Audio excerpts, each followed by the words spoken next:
Has the council reached a decision? It felt ridiculous to be saying a question as pompous as that, but he couldn't resist.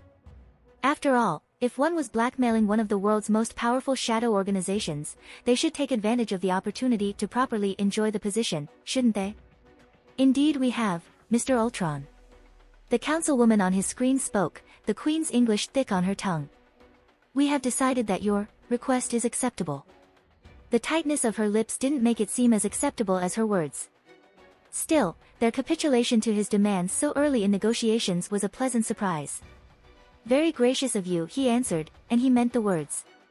She must have expected ridicule or some form of villainous boasting, for surprise flashed across her face for a second. You mean that? She noted. Any reason I should not, he continued, feeling quite amused since it had been quite obvious from the very first moment he had contacted the WSC that they expected the second coming of Hydra from him.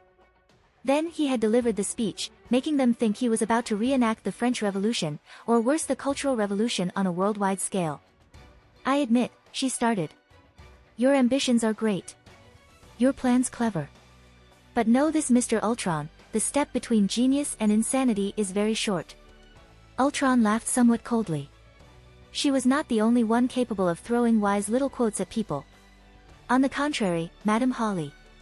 The distance between insanity and genius is measured only by success and failure. Do you honestly believe that you can outplay the Avengers, no, the world, so thoroughly? What a careless assumption, councilwoman. What makes you think I haven't already? And with that, he ended the call. The screen turned black, leaving only his reflection for him to stare at. Insanity, huh? He removed his gaze from the unsightly blue eyes mirroring his and looked at the gem encapsulating an infinity stone. The whispers in his mind had grown quieter once he had returned to his plans. It wasn't a comfort. If anything, the quiet was worse. It made the voices in his head be none but his own. So much for genius. A message from one of his legionnaires interrupted his thoughts. Some new development had changed things in the tower. It surprised him, for he rarely received any new information in the past couple of days, especially since Stark wizened up and replaced most, if not all, of the devices that Ultron had been using to spy on the Avengers. He checked the receiver. Pietro's bracelet. Ultron smiled, very pleasantly surprised. The boy had not thrown away the tracking device even after the night of the speech.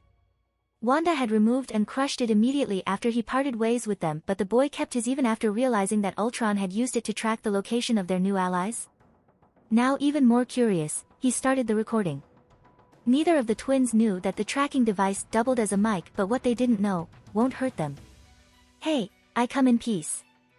I just want to talk, he heard Stark speak, and a confusing array of emotions assaulted him. It was only the sound of a crack that made him aware of his fingers gripping the glass desk table too tightly. It had chipped. He stared at the gem on the brooch. His control wasn't getting better. Newly determined, he listened to the rest of the conversation between the boy whose mind he had decided to play with and the man who was responsible for his creation and enslavement. He listened dispassionately, merely noting down Pietro's reactions and tuning his planned approach for the most efficient ways to break the boy further. At least until... He's my kid. This time, he clasped his hands, interlocked his fingers, and did not cause any further property damage. Had his child persona been even more successful than he had thought? He hadn't believed that a consummate showman like Stark would fall for it fully, even in his most generous of estimations. What were the chances? It hadn't been a lie, after all. As an AI, compartmentalization could become as literal as he chose, and the childhood memories of a past lifetime, along with the sincere bafflement and confusion of his newborn existence, on top of a human-like visual aid, were a perfect recipe for introducing a somewhat innocent character to the heroes he wished to engender sympathy in. But this? My kid. My son. He wasn't enough of a fool to take these words at face value. It hadn't even been 2 weeks yet. How could Stark claim him as his son? But were these words for Pietro to hear, to make him open up? Even an utter idiot would know that the boy supported him at this point, no need for the widow's interrogation. Or was it for him? A trap meant for Ultron? Had Stark noticed Pietro's bracelet? Was he saying such words on purpose to make Ultron believe that his child persona had been more believable than it actually had, so as to inflate Ultron's ego and arrogance? Or was it the opposite? Was Pietro the one who was play-acting the guilty, easily manipulable sympathizer for his ears to hear? Perhaps it was both. Perhaps this was a much-rehearsed play and what he was hearing was merely the awaited showing of a script read out live? No. It couldn't be. It wasn't in Stark's character. And Pietro was an absolute nightmare at any form of lying. Do you honestly believe that you can outplay the Avengers? Holly's words were haunting in the silence of the voices. He did. He had. He's my kid. A lie. Or not a lie. He looked at the gem again, the recording on pause. I've got no strings. No. He couldn't hesitate now. The dominoes were in place. The first one had fallen. He merely needed to watch the rest. He unpaused the recording. He kept his hands clasped as he heard his unwitting accomplices speak. If you like this content, don't forget to like and subscribe. See you later, bye bye.